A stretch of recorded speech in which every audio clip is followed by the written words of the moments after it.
deuxième partie de l'Africa Newsroom. Je suis toujours avec Oumar Diop, consultant finance, Sadio Morel-Kanté, journaliste et analyste politique, et notre éditorialiste Gracia Rukindikiza. Merci à tous les trois d'être restés sur ce plateau. Nous parlions donc de cet accord de paix au Soudan du Sud qui est toujours en attente de financement. Il faudrait 20 millions de dollars et l'État dit n'avoir rassemblé pour le moment que 1,6 millions de dollars. Alors on sait que le président Salva Kiir multiplie depuis la signature de l'accord, multiplie les voyages en Égypte, en Afrique du Sud, en Chine aussi pour justement pouvoir financer cet accord. Sadio Morel-Kanté. Oui, mais à quoi lui sert ce lobbying quand sur place les NUR manipulés, les Ndika manipulés et même les zones qui sont multi-ethniques, on leur demande de faire un choix. De choisir ou Kiir ou Machar. Je pense que quand on n'a pas de respect pour le peuple, faire un lobbying pour chercher de l'argent ailleurs ne sert à rien. Il faut que ces deux présidents-là, je crois on imagine hein, qu'ils voudront se terrasser l'un l'autre ou que le peuple décide par un soulèvement ou quoi que ce soit, de les dégager pour que le Soudan du Sud se construise. Parce qu'un pays, un État à peine né, 2 ans après, il y a des conflits qui durent, le conflit que le peuple n'a pas demandé, parce que seul par la volonté de ces 2 hommes-là, qui s'invectivent à un moment, c'est la RDC qui subit, parce qu'il y a tellement de réfugiés qui vont investir l'Est de la RDC déjà meurtrie par une colonie de dépeuplement de la part de Rwanda, de tous ceux qui viennent pour piller cette partie, violer et chasser les autochtones de cette zone. Quand on reçoit, tout dernièrement, il y a un dernier rapport qui parle de plus de 5000 déplacés du Soudan du Sud pour la RDC. Et à un moment, Kiir même, Machar s'était réfugié aussi avec du monde. Chacun de ces deux dirigeants a sa propre milice.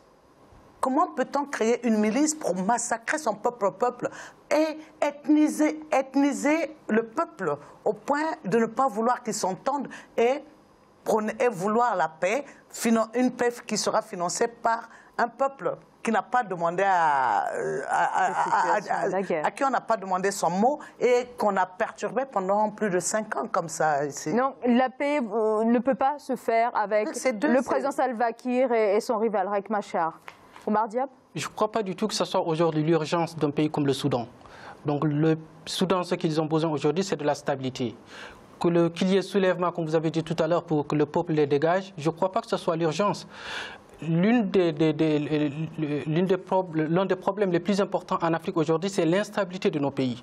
Donc je pense qu'on a besoin de stabilité. Ce n'est pas du tout une solution aujourd'hui, comme l'urgence qu'on dit que ces deux-là, on ne peut pas poursuivre avec eux, on doit les dégager. Je ne crois pas du tout. Mais est-ce que la stabilité peut venir avec ceux-là même qui ont entraîné l'instabilité ? Si le peuple en anticipe ainsi, oui, je pense aujourd'hui que c'est une très bonne initiative qu'ils aient lancé cela. On appelle au peuple que chacun fasse un effort. On appelle au peuple pour payer et pas pour voter. Non, mais écoutez, la paix, chaque chose dans la vie a un prix. Si le peuple soudanais veut se réconcilier, si le peuple soudanais veut montrer à la communauté internationale que c'est un pays mature qui veut avancer, que chacun d'entre eux doit faire des efforts. Et je pense, encore une fois, je le répète, que c'est une très bonne initiative de la part du gouvernement actuel de vouloir demander la contribution de tout un chacun pour aujourd'hui arriver à construire la paix dans ce pays. Mais la volonté de construire la paix, est-ce que ce n'est pas au gouvernement de le démontrer Alors le peuple, me semble-t-il, on parle de 380 000 morts depuis 5 ans, 4 millions de déplacés sud-soudanais. Le peuple paye cher dans ce conflit. Oui, finalement, c'est le peuple, qui paye cher. Alors, cette volonté, bon, je dirais même la volonté de rester en guerre, c'est que vraiment, il faut le dire, les deux hommes ne veulent pas sortir de la guerre. Il ne faut pas oublier une chose, dans l'Afrique de l'Est, dans l'East Africa Community, comme on fait entrer même le Sud-Soudan, le Soudan du Sud, eh bien, c'est le pays où les gens de l'Afrique de l'Est font plus d'affaires que dans d'autres pays. Le Soudan du Sud, c'est là où on fait beaucoup de bénéfices, c'est là où on fait beaucoup d'argent. les gens investissent, que ce soit dans les transports, que ce soit dans les constructions. Des sociétés quittent les pays comme l'Ouganda, le Rwanda pour aller investir au Soudan du Sud parce qu'il y a de l'argent. Mais alors, pourquoi il y a de l'argent pour faire les affaires et il en manque pour financer l'accord de paix? L'accord de paix, déjà, on n'en a pas.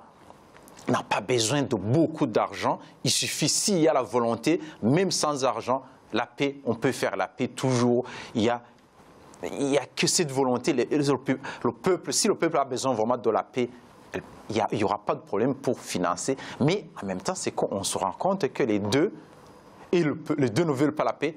Qu'est-ce que le peuple ne peut rien dire? Si un Dinka se révolte en disant on n'a pas besoin des deux, eh bien les deux vont le massacrer. Donc personne ne peut finalement se manifester. Sadio Morel-Conté. Oui, mais sachez une chose, quand vous parlez de près de 400 000 déplacés, là, 400 000 morts, c'est au minima, hein, parce qu'aucun rapport ni des Nations Unies, ni de qui que ce soit n'a pu faire le compte réel des morts qu'il y a eu là-bas. Et donc, près de 400 000 morts, c'est le quart de la population générale. C'est trop. C'est trop. Et ces gens-là, rien que par dignité, devraient se dire on a fait souffrir ce peuple-là et qu'on passe à autre chose, qu'on se mette à l'infinitif pour laisser d'autres personnes gérer ce pays-là. Je ne pense pas que prôner la paix, c'est-à-dire s'il y avait encore une structure médiatrice hors gouvernement qui appelait à la paix et qu'on s'asseye pour épurer les questions, parce que tant qu'on ne va pas dans le fond dire ce qui a fait qu'il n'y a pas la paix, on a beau mettre tous les accords et toutes les sommes qu'il faut pour la paix, ça serait comme les 12 précédents. Il n'y aura rien, il n'y aura pas de paix. Il faut, je crois, qu'une autre façon de voir, qu'une autre partie se dégage, l'Église, pourquoi pas, au sein du pays, ou un membre d'une structure de la société civile, pour mettre les deux protagonistes en face et avec des lignes rouges qui ne devront plus à l'avenir franchir.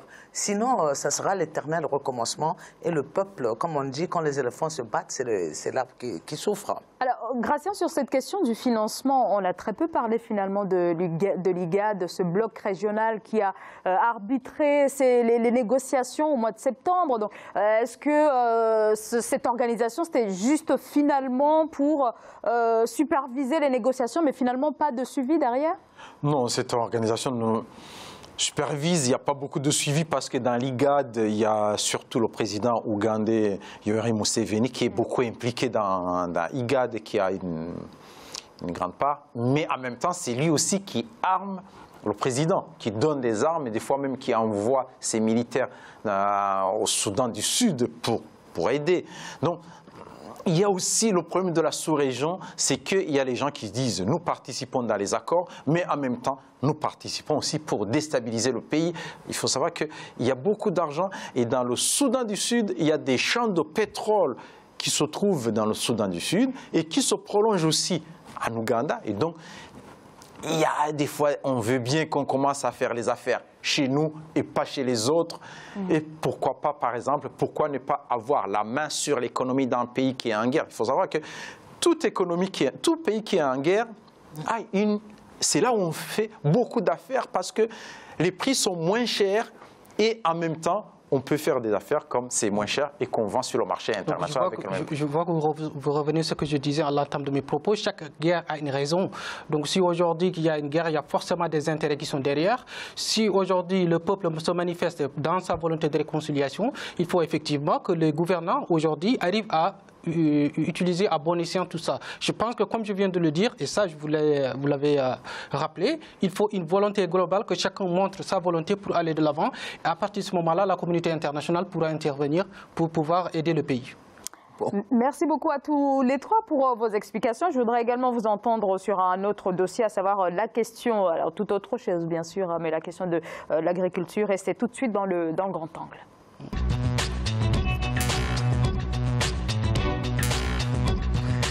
Job.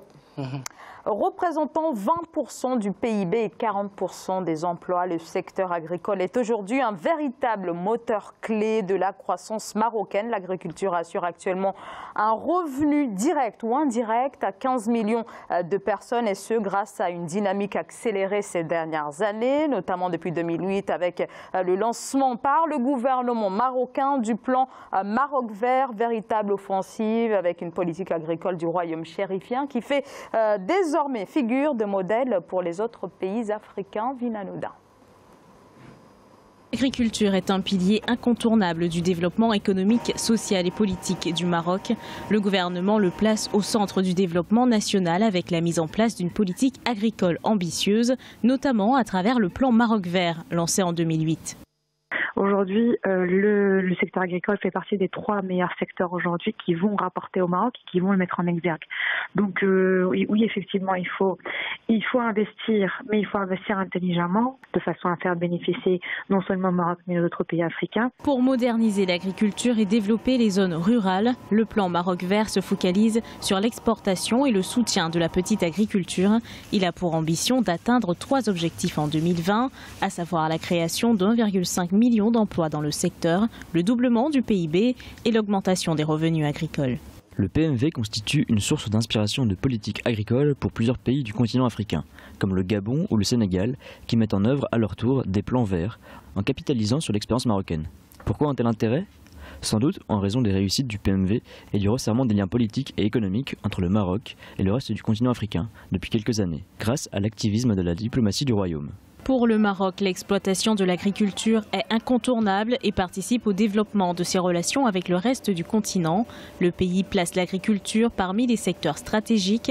Il représente aujourd'hui 20% du PIB, 40% de l'emploi total et assure un revenu direct ou indirect à 15 millions de personnes.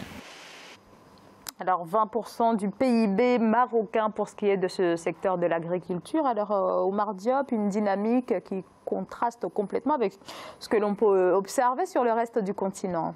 Absolument. Alors je crois que le Maroc a eu la chance d'avoir des dirigeants visionnaires, que ce soit Hassan II et le roi Mohamed VI. Hassan II, ce qu'il a fait dès le début, c'est d'éviter ce qu'on appelle la loterie agricole.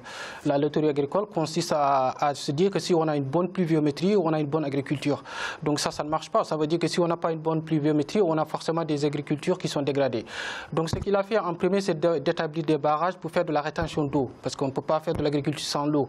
Ça, c'est très important et ça a permis aujourd'hui au Maroc d'exporter plus de 40 milliards de dollars par an, parce que c'est une agriculture qui est vouée à l'exportation. Et d'ailleurs, à titre d'exemple, quand la Russie a été mise sous embargo, c'est le Maroc qui a fourni la Russie en pommes. Donc je pense que c'est le seul pays africain à l'avoir fait. Et ça, il faut d'abord un président visionnaire, ça c'est très important. Ils ont eu Hassan II, ils ont eu Mohamed VI, qui sont des présidents visionnaires, et le secteur agricole a été confié à un expert qui s'y connaît. Donc le ministre de l'Agriculture, qui est aussi milliardaire. Donc c'est quelqu'un qui aujourd'hui qui n'a pas besoin de l'État pour vivre. Ça c'est très important. Et pendant ce temps-là, on a vu des pays comme le Sénégal, en 2008, Abdoulaye Wade créer la même politique qu'on appelle la Gouana, la grande offensive pour l'agriculture, et confier à un ministre qu'on ne sait même pas, qui ne connaît rien de l'agriculture, et on a injecté plus de 60 milliards de dollars dans ce cadre-là. Et aujourd'hui, on n'en parle pas. Donc voilà, il n'y a pas eu de retour d'expérience. Si ces mêmes personnes aujourd'hui se défoulent dans les rues de Dakar, on les acclame. C'est dans ce cadre-là d'ailleurs que je disais que les peuples africains, on a un problème de peuple. Si on a aujourd'hui des dirigeants qui font ces genres de choses, qu'on ne les sanctionne pas, donc quelque part, on ne peut pas se victimiser, on est complice. Ça, c'est très important. Et l'autre, pour terminer cette parenthèse, je pense aussi que le Maroc a un avantage par rapport à beaucoup de pays africains du Maghreb, c'est aussi la stabilité. On a vu ce qui s'est passé en 2011 avec tous les printemps arabes, ce qui s'est passé en Égypte. Qu'est-ce que l'Égypte d'aujourd'hui a de plus que l'Égypte de Moubarak? Et pourtant, il fallait l'enlever. Qu'est-ce que l'Égypte d'aujourd'hui a de plus que l'Égypte de Ben Ali? Et pourtant, il fallait l'enlever. Qu'est-ce que la Libye a aujourd'hui de plus que la Libye de Kadhafi? Et pourtant, tout le monde sait ce qui s'est passé en Libye. Donc, je pense que c'est très important qu'on ait des présidents visionnaires, de un, et aussi de la stabilité politique. Et la stabilité politique, c'est très important. On parle toujours de démocratie, mais la stabilité, elle est très importante. La démocratie ne se résume pas à une élection. Donc, on fait l'élection au RD Congo, donc les élections ne sont pas transparentes, il faut faire des élections. Une démocratie ne se résume pas à une élection. Donc c'est très important aujourd'hui, bravo au Maroc, qui a des dirigeants visionnaires et également une stabilité politique. Alors Sadio Morel Kanté, qui n'est pas Totalement d'accord. D'abord, il faut mettre un bémol dans les chiffres que présente le Maroc, parce qu'on connaît le comité marocain du contentieux qui a fait un rapport qui montre que l'agriculture marocaine est disparate. C'est pas équilibré selon qu'on est en zone rurale qu'en zone urbaine. Et ceux qui sont dans les zones rurales sont très, très défavorisés. Et c'est vrai que la pluviométrie n'étant pas les mêmes d'une zone à l'autre au Maroc, il y a eu le palliatif des barrages, mais les petits paysans qui ont moins de 5 hectares ou les intermédiaires qui ont entre 5 et 20 hectares sont des paysans qui sont des laissés pour compte alors qu'ils doivent faire partie intégrante de ce programme-là pour qu'ils soient arrimés dans un programme global qui fasse qu'il y ait plus de rendement. Parce que 40% de personnes qui sont prises en compte par ce programme, il est très bien. 20% de l'économie, c'est très bien. Mais le Maroc, ça ne date pas que du programme de 2008. Le Maroc a toujours été un pays très ancré sur l'agriculture. Je pense qu'après avoir donné des exemples au Burkina qui n'a pas de littoral, le Burkina est un pays qui n'a pas de littoral, qui fait aujourd'hui les mêmes barrages pour sa pisciculture. C'est très bien. Le Maroc s'est aussi ouvert pour sa pêche avec l'Union européenne. Il a des partenariats avec d'autres pays d'Afrique aussi pour la culture des fleurs, la culture florale et tout ça. C'est très divers, mais s'il y a une disparité entre zones rurales et zones urbaines, et entre les riches agriculteurs et entre les pauvres agriculteurs. Donc il y a quelque chose qu'il faut équilibrer. Je vois que mon frère Diop a à cœur l'épanouissement des peuples. Mais l'épanouissement des peuples ne peut pas venir sans une volonté politique à mettre le peuple dans un mécanisme global qui le tire vers le haut. L'effet parapluie, l'effet pyramidal a son importance. Quand les dirigeants n'ont pas à cœur de respecter cette pyramide-là, les peuples seront délaissés pour compte. N'oubliez pas que le Maroc, quoique c'est embelli, le bémol, c'est qu'il y a des poches de pauvreté énormes également au Maroc. Alors, Oumar Diop, Gracia Nroukine-Dikiza, je voudrais vous entendre, bien entendu, sur cette question, notamment sur la question du fossé, finalement, que vous avez soulevé dans cette agriculture, mais aussi la question de la démocratie. Juste après cette courte pause, je vous laisserai largement la parole et on se retrouve donc dans quelques secondes. À tout de suite.